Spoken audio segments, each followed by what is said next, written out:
New Relight opticals and computerised I clinic. हमारे यहाँ Sarojini hospital के आई स्पेशलिस्ट डॉक्टर अवेलेबल। अपनी आंखों का मुफ्त मुआयना करवाइए। जी हाँ, सन ग्लासेस 99 ऑनवर्ड।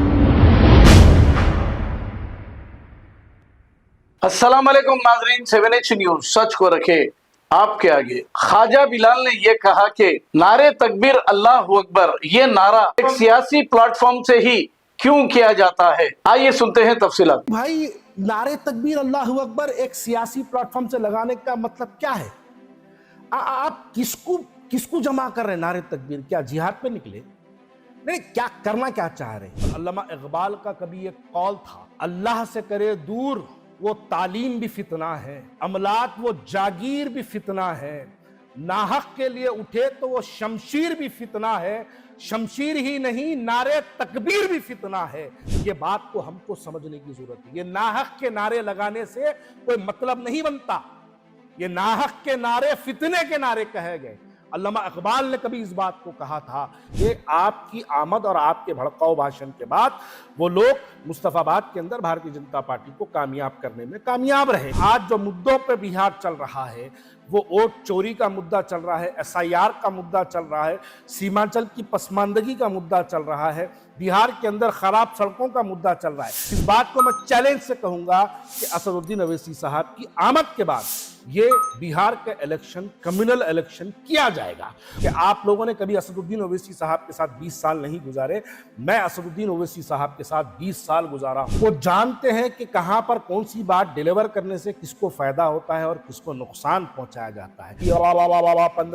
15 मिनट वाला जो इशारा था इनका, जहां पे ये कहा जाता है मुसलमानों का सियासी मरकज दारुस्सलाम है, वहां के MLA बीजेपी के पहले उसको हरा लो, आपका फिगर बिहार में खत्म। क्योंकि बिहार के मुसलमान आपकी फितरत को समझ चुके हैं। हाँ, इलेक्शन से पहले जलसों में भारतीय जनता पार्टी को टारगेट करेंगे, पार्लियामेंट की तकरीर में भारतीय जनता पार्टी को टारगेट करेंगे, लेकिन इलेक्शन के कैंपेनिंग के दौरान नहीं करेंगे।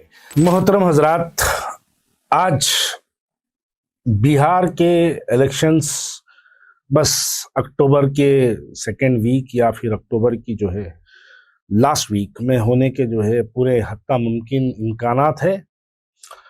मैं पिछले कई दिन से बिहार में था। बिहार में लोगों का मिजाज समझने की कोशिशें जारी थी।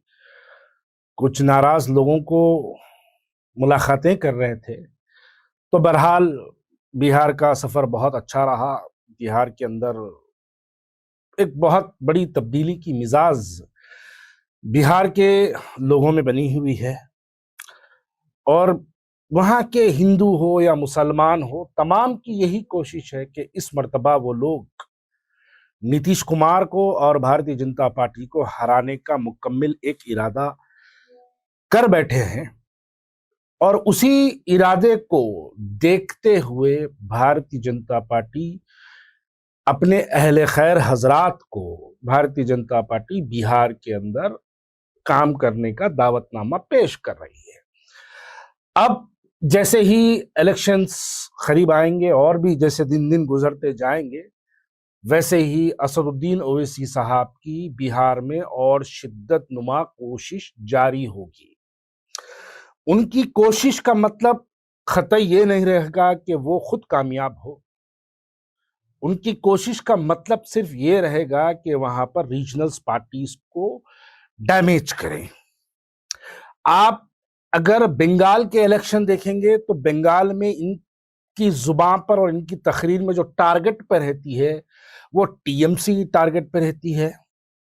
आप अगर महाराष्ट्र देखेंगे तो महाराष्ट्र में इनकी जुबान से जो टारगेट किया जाता है वो NCP लोकल रीजनल पार्टीज को किया जाता है।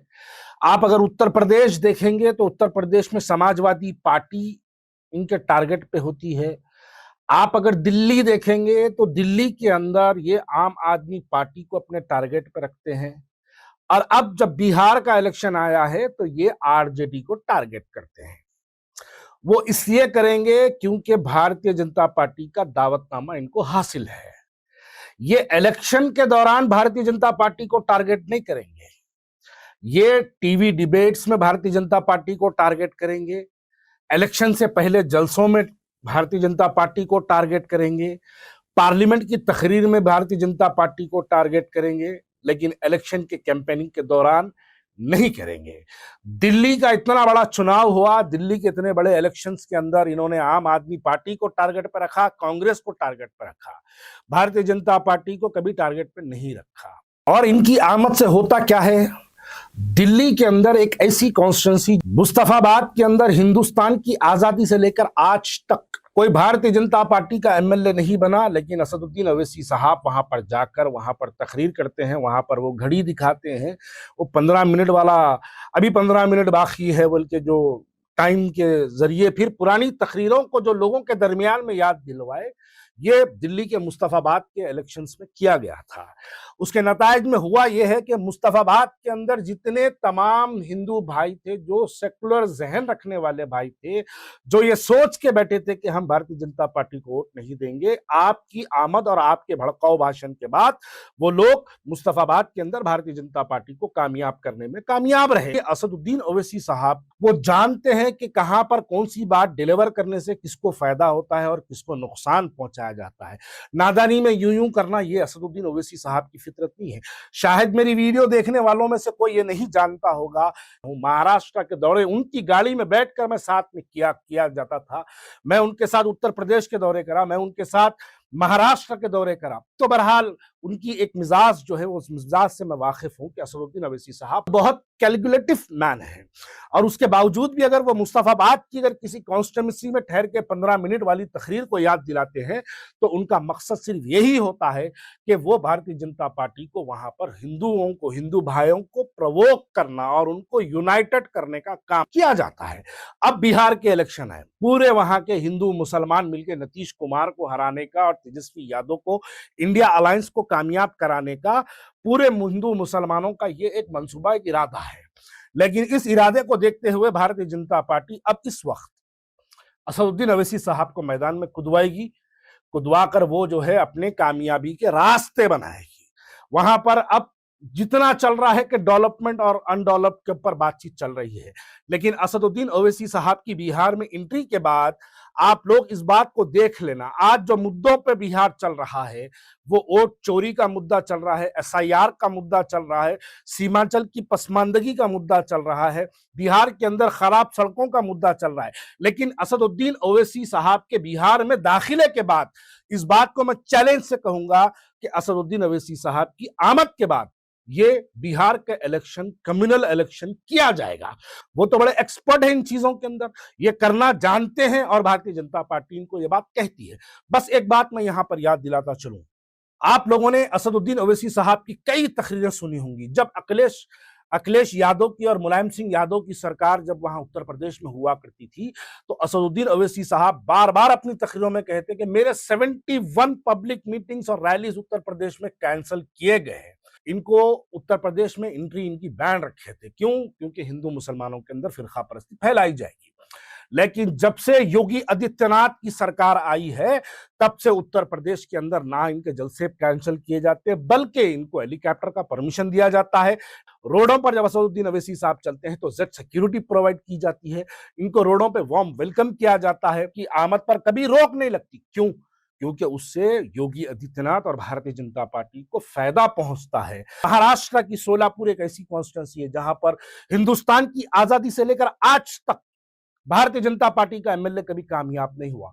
लेकिन वो तकरीर आप तमाम को याद होगी, 15 मिनट वाला जो इशारा था इनका, वो इशारा पूरे हिंदू भाइयों को, क्योंकि मैं शोलापुर का इंचार्ज रहा, मैं जानता हूं कि वहां के हिंदू भाई, सेकुलर जहन रखने वाले हिंदू भाई है, वो असदुद्दीन ओवैसी की वो स्कूल के ग्राउंड में दी हुई तकरीर के बाद वहां के हिंदू जो नहीं चाहते थे कि भारतीय जनता पार्टी को वोट दे, वो भी जाकर अपने वोटों का इस्तेमाल भारतीय जनता पार्टी के हक में कर गए।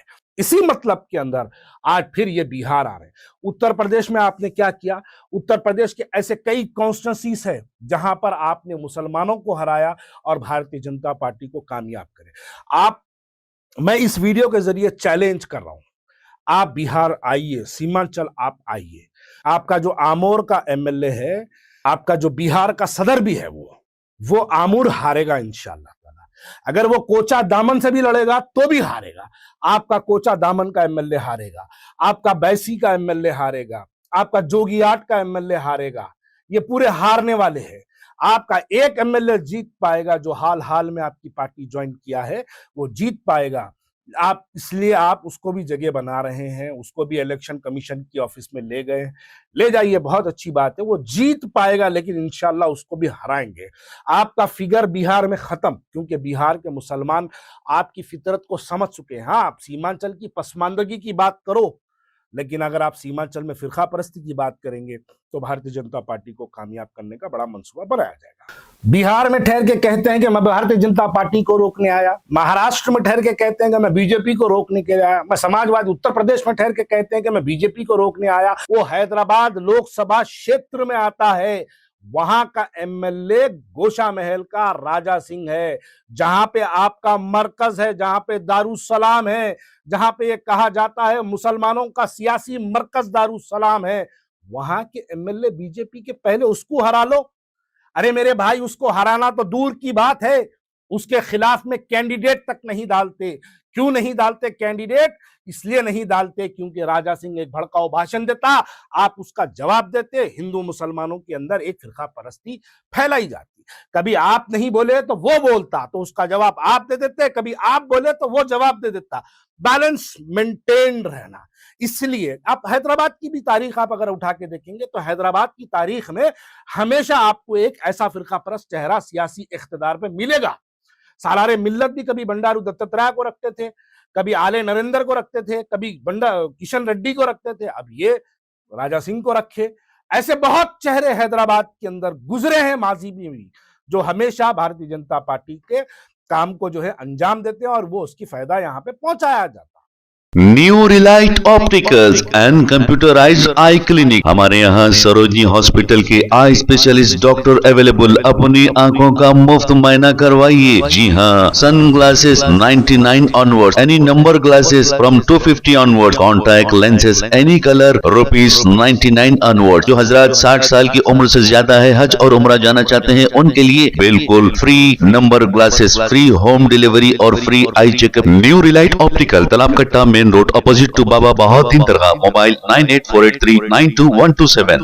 प्लीज हमारे चैनल को लाइक करिए, शेयर करिए, सब्सक्राइब करना ना भूले। 7 न्यूज़ आपकी आवाज।